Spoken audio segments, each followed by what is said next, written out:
From 1989 to 2001, someone quietly controlled the outcome of a game that millions believed was random.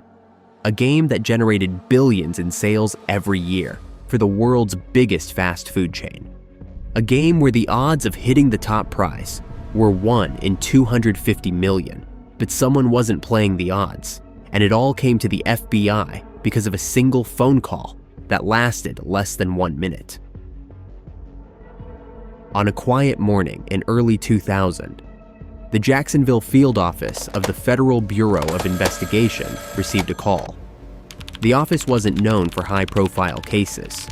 It mostly handled routine financial crimes, interstate complaints, and endless federal paperwork. But that morning at around 8 a.m., a message arrived that would grow into one of the strangest fraud cases in American corporate history. The caller didn't identify themselves. They didn't hesitate. They simply said, "The McDonald's monopoly promotion, the one running since 1987, has been compromised. Not recently, not by accident, but for more than 12 years. Major prizes, cars, cash, vacations, million-dollar payouts were not awarded randomly. They were distributed, sold, brokered, placed into the hands of people connected through a quiet criminal network. And the caller claimed one man sat at the center of it all, a man known only by a nickname, Uncle Jerry." Then the line went dead. The Monopoly promotion launched nationwide in 1987, and it became an instant cultural event. People peeled stickers off cups and fries. Families saved game boards on their refrigerators. Teachers traded pieces with students. Some customers visited every day, hoping to complete a set. The biggest prizes were enormous: $1 million instant win pieces, $100,000 cash prizes, cars worth tens of thousands, trips, smaller rewards, and endless free food tokens.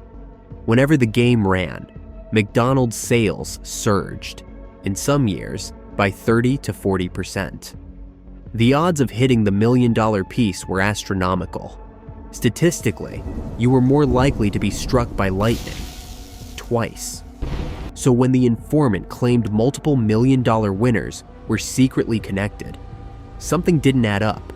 The math made no sense. This wasn't luck. This was engineering. To understand how the fraud could happen, FBI analysts first needed to know who handled the rare prize pieces. At the center of the entire production process was a marketing company called Simon Marketing, the firm McDonald's hired to manage all promotional games. One of Simon Marketing's key employees was Jerome "Jerry" Jacobson, the director of security. Jacobson had once been a police officer in Florida, but medical issues ended that career. He joined Simon Marketing in the late 1980s and climbed the ranks quickly. His duties were critical: protect the high-value prize pieces, supervise the random draw computer, monitor the printing of rare tokens, oversee sealing procedures, and transport winning pieces to factories across the United States. Every rare game piece, including the $1 million winners, passed through a controlled chain that included him. He traveled with the pieces in a hidden vest, a vest specially fitted with secure pockets. He enforced rules aggressively. He built a reputation for being hard on employees who broke procedure.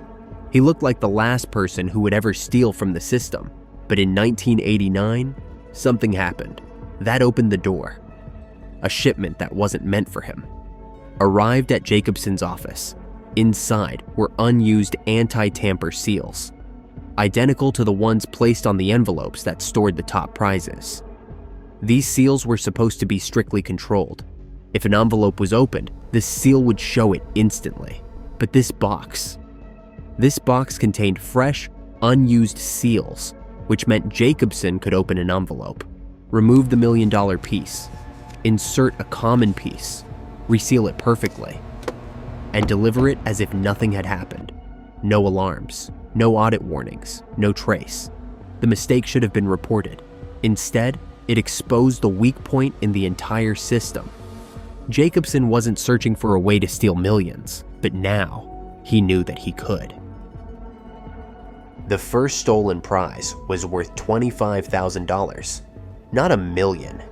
He gave it to a relative who claimed it cleanly. The company didn't notice anything unusual. The prize was supposed to be given away anyway. Jacobson likely told himself it was harmless, but between 1989 and 1995, he escalated. He stole more pieces. He selected more winners. He learned the system inside and out. Over time, he needed more people. People not connected to him. He needed distance, and he needed a structure. Jacobson began selling rare pieces to intermediaries.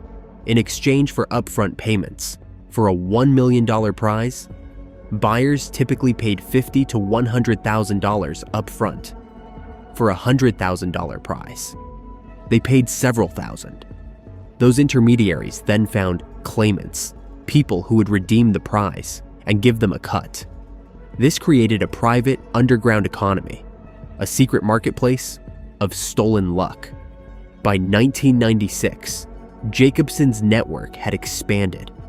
It involved small business owners, family acquaintances, people with debts, people with criminal backgrounds, and recruiters operating in multiple states. Winners were scattered across the map to look random. Payments were handled quietly. Stories were rehearsed. The system grew, and every high-value piece still originated from the same place, Jacobson's vest. Millions of Americans played the promotion every year, but the list of actual major winners was surprisingly short and increasingly suspicious. Investigators later discovered that some winners lived within just a few miles of each other. Some were relatives by marriage. Several showed identical reporting behavior. Some had financial ties to people in Jacobson's circle, and many had paid thousands of dollars up front to acquire their so-called lucky piece. The odds of these overlaps happening randomly were effectively zero, but the FBI didn't know any of this when the anonymous tip came in. Not yet.